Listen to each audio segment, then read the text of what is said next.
Assalamualaikum warahmatullahi wabarakatuh. Perkenalkan, nama saya Nesus Zafar Mutadin dengan NIM C0D02410, mahasiswa Universitas Jambi, angkatan tahun 2024, Fakultas Ekonomi dan Bisnis, jurusan Akuntansi, program studi D3 Perpajakan. Dan pada video kali ini saya akan menjelaskan mengenai melaporkan dan mengisi SPT badan. Baiklah, langsung saja. Melaporkan dan mengisi SPT badan. Surat pemberitahuan atau SPT. Surat pemberitahuan atau SPT adalah surat yang digunakan oleh wajib pajak untuk melaporkan penghitungan dan atau pembayaran pajak, objek pajak dan atau bukan objek pajak, harta dan kewajiban, serta hal-hal lain yang berkaitan dengan aktivitas perpajakan sesuai dengan peraturan perundang-undangan di Indonesia. SPT masa. SPT masa adalah laporan pajak bulanan yang harus disampaikan oleh wajib pajak kepada Direktorat Jenderal Pajak atau DJP. Laporan ini berisi rincian transaksi keuangan seperti penghasilan, pengeluaran, serta perhitungan pajak terutang dalam satu masa pajak. Selain itu, di Indonesia terdapat beberapa jenis SPT masa yang digunakan oleh badan usaha untuk melaporkan pajak yang terutang. Di Indonesia terdapat beberapa jenis SPT masa yang digunakan oleh badan usaha untuk melaporkan pajak yang terutang. Adapun beberapa jenis SPT masa yang umum digunakan antara lain SPT masa PPN atau pajak pertambahan nilai. Jadi SPT masa ini digunakan oleh badan usaha yang terdaftar sebagai PKP atau pengusaha kena pajak untuk melaporkan dan membayar pajak pertambahan nilai atas penjualan barang atau jasa selama periode tertentu, biasanya setiap bulan atau setiap 3 bulan. Kedua, SPT masa PPh pasal 21 atau 26. Jadi SPT masa ini digunakan oleh pemotong pajak, biasanya perusahaan, untuk melaporkan pemotongan pajak penghasilan atas penghasilan yang diterima oleh karyawan atau pihak ketiga selama periode tertentu, dan pembayaran kepada subjek luar negeri untuk pasal 26. Biasanya pembayaran dilakukan setiap bulan. 3. SPT masa PPh pasal 23 atau 26. SPT ini digunakan oleh pemotong pajak atau biasanya perusahaan untuk melaporkan pemotongan pajak penghasilan atas penghasilan tertentu seperti bunga, dividen, royalti atau sewa selama periode tertentu, dan pembayaran kepada pihak luar negeri untuk pasal 26, biasanya setiap bulan atau setiap 3 bulan. 4. SPT masa PPh pasal 22. Untuk SPT ini dilaporkan jika badan memiliki kewajiban memungut PPh 22, misalnya badan tertentu seperti penjual BBM, semen, baja, rokok, importir, dan bendahara pemerintah yang memungut PPh pasal 22. Kelima, SPT masa PPh pasal 25. SPT ini digunakan oleh badan usaha untuk melaporkan angsuran PPh bulanan yang harus dibayar oleh badan. Keenam, SPT masa pajak daerah. Jadi di beberapa daerah terdapat juga SPT masa untuk melaporkan dan membayar pajak daerah seperti pajak hotel, pajak restoran, atau pajak reklame selama periode tertentu. Ketujuh, SPT masa PPh final pasal 4 ayat 2. SPT ini dilaporkan jika badan memiliki transaksi yang dikenai PPh final seperti sewa tanah atau bangunan, bunga deposito, UMKM yang terikat dalam Peraturan Pemerintah Nomor 23 Tahun 2018. Kedelapan, SPT masa PPh pasal 15, yakni untuk wajib pajak tertentu seperti perusahaan pelayaran dalam negeri, pelayaran atau penerbangan luar negeri, perusahaan asuransi luar negeri, perusahaan yang berdagang dengan harga patokan. SPT tahunan badan. SPT tahunan adalah surat pemberitahuan tahunan yang digunakan wajib pajak untuk melaporkan pembayaran pajak, objek dan bukan objek pajak, harta, dan kewajiban sesuai dengan peraturan perpajakan yang berlaku. Wajib pajak badan harus membuat surat pemberitahuan atau SPT formulir 1771 untuk melaporkannya. Pembuatan SPT badan harus sesuai dengan tahapan dan pengisian yang benar sesuai peraturan ketentuan tata cara pelaporan dalam UU KUP nomor 28 tahun 2007. Fungsi SPT bagi badan. Jadi surat pemberitahuan yang dikelola oleh wajib pajak badan ini secara garis besar memiliki dua fungsi, yakni yang pertama untuk melaporkan dan mempertanggungjawabkan perhitungan jumlah pajak, seperti pembayaran pajak yang telah dilaksanakan sendiri atau melalui pemotongan atau pemungutan pihak lain dalam 1 tahun pajak atau bagian tahun pajak. Kedua, laporan tentang pemenuhan penghasilan yang merupakan objek pajak dan atau bukan objek pajak. Ketiga, harta dan kewajiban. Keempat, pembayaran dari pemotong atau pemungut tentang pemotongan atau pemungutan pajak orang atau badan lain dalam 1 tahun pajak.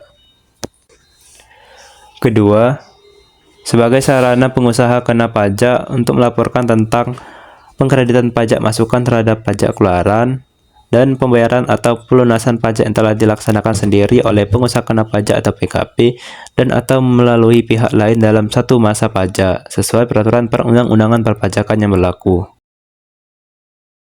Dasar hukum. Adapun dasar hukum SPT massa dan SPT tahunan badan antara lain, yang pertama, Undang-Undang Nomor 6 Tahun 1983 tentang KUP dirubah, terakhir Undang-Undang Nomor 7 Tahun 2021. Kedua, Undang-Undang Nomor 7 Tahun 1983 tentang PPh beserta perubahannya. Ketiga, Undang-Undang Nomor 8 Tahun 1983 tentang PPN dan PPNBM beserta perubahannya. Keempat, Peraturan Menteri Keuangan Nomor 243 /PMK.03 2014 dan perubahannya. Peraturan Menteri Keuangan Nomor 9 /PMK.03 2018 mengenai tata cara penyampaian SPT. Kelima, Per 11 /PJ 2021 mengenai SPT tahunan badan. Keenam, Per 2 /PJ 2019 mengenai SPT masa PPN. Dan yang terakhir, Peraturan PPh sesuai jenis SPT masa. Ketentuan mengisi SPT badan. Mengisi SPT badan bisa dibilang lebih kompleks ketimbang SPT tahunan pribadi, sebab ada banyak komponen yang harus dimasukkan dan diisi pada lampiran formulir SPT badan. SPT tahunan badan hanya menggunakan satu jenis formulir SPT, yaitu formulir SPT 171, yang dapat digunakan oleh wajib pajak badan berbentuk perseroan terbatas atau PT, usaha dagang, komanditer pencur atau CP, organisasi, dan yayasan. Formulir SPT 171 ini terdiri dari lampiran 1 hingga 4 yang memuat informasi terkait wajib pajak badan. Mengisi dan melaporkan SPT massa. Mengisi dan melapor SPT massa badan umumnya dilakukan secara online melalui platform resmi Direktorat Jenderal Pajak atau DJP seperti DJP Online dan aplikasi pendukungnya seperti e-Faktur dan e-Bupot. Berikut adalah panduan umum mengenai cara mengisi dan melapor SPT massa badan. Pertama, persiapan dokumen penting. Jadi sebelum memulai proses, pastikan Anda telah menyiapkan dokumen-dokumen berikut. Pertama, Electronic Billing Identification Number atau EPIN badan usaha yang aktif. Kedua, username dan kata sandi untuk login di DJP Online. Ketiga, data terkait objek dan subjek pajak massa yang bersangkutan. Misalnya, faktur pajak masukan untuk keluaran masuk PPN atau bukti potong untuk PPh. Keempat, surat setoran pajak atau SSP atau bukti bayar pajak jika status SPT nanti menunjukkan kurang bayar. Kedua, prosedur umum mengisi dan melapor SPT massa badan. Proses pelaporan SPT massa badan berbeda-beda tergantung jenis pajaknya. Misalnya PPN, PPh pasal 21, PPh pasal 23, dan lain-lain. Mengisi dan melaporkan SPT badan dengan Cortex. Jadi, pelaporan SPT tahun badan secara online kini dapat dilakukan dengan praktis dan efisien melalui Cortex. Namun sebelum mengisi data diri di Cortex, wajib pajak memerlukan persiapan teknis dan dokumen yang lebih terstruktur. Selanjutnya, setelah dokumen terpenuhi, pelaporan SPT tahunan badan bisa dilakukan melalui Cortex DJP. Namun sebelum memulai, pastikan login menggunakan NPWP pengurus atau yang mendapatkan kuasa. Sebagaimana yang ditekankan oleh DJP, akses ke Cortex hanya diperbolehkan bagi pihak yang memiliki wewenang untuk menjaga keamanan data. Berikut proses pelaporan SPT tahunan pajak penghasilan atau PPh badan dengan tarif umum melalui Cortex. Pertama, login ke Cortex. Kedua, buat SPT baru. Ketiga, lengkapi formulir utama lampiran. Keempat, input laporan laba rugi. Kelima, isi neraca keuangan. Keenam, lengkapi lampiran PKP atau penghasilan kena pajak. Ketujuh, masukkan bukti potong. 8, unggah dokumen pendukung. 9, bayar dan kirim SPT. 10, unduh bukti penerimaan elektronik atau BPE. Batas pelaporan SPT. Batas pelapor SPT masa dengan SPT tahun badan berbeda. Adapun perbedaannya, pertama SPT masa. SPT masa dibagi menjadi 3 kewajiban utama, yakni batas lapor SPT masa paling lambat 20 hari setelah akhir bulan masa pajak. Contoh untuk bulan Mei 2025 harus dilaporkan paling lambat 20 Juni 2025. Kedua, batas setor pajak paling lambat tanggal 15 bulan berikutnya setelah masa pajak berakhir berdasarkan PMK nomor 81 tahun 2024. Contoh masa pajak Mei 2025, maka setor paling lambat tanggal 15 Juni 2025. Ketiga, unggah e-faktur. Bagi pengusaha kena pajak atau PKP, wajib mengunggah e-faktur paling lambat tanggal 20 bulan berikutnya setelah masa pajak berakhir. Contoh masa pajak Mei 2025, maka e-faktur harus diunggah paling lambat tanggal 20 Juni 2025.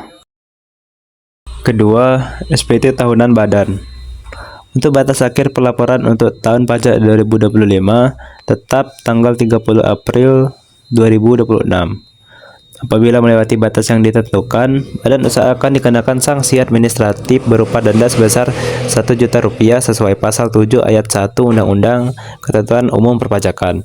Selain itu, tambahan sanksi bunga harian mengacu pada tarif berdasarkan Ketentuan Menteri Keuangan Nomor 16/MK.4 tahun 2025 yang bersifat fluktuatif. Kesimpulan, wajib pajak badan memiliki kewajiban penting untuk mengisi dan melaporkan SPT massa serta SPT tahunan sebagai bentuk pertanggungjawaban perpajakan.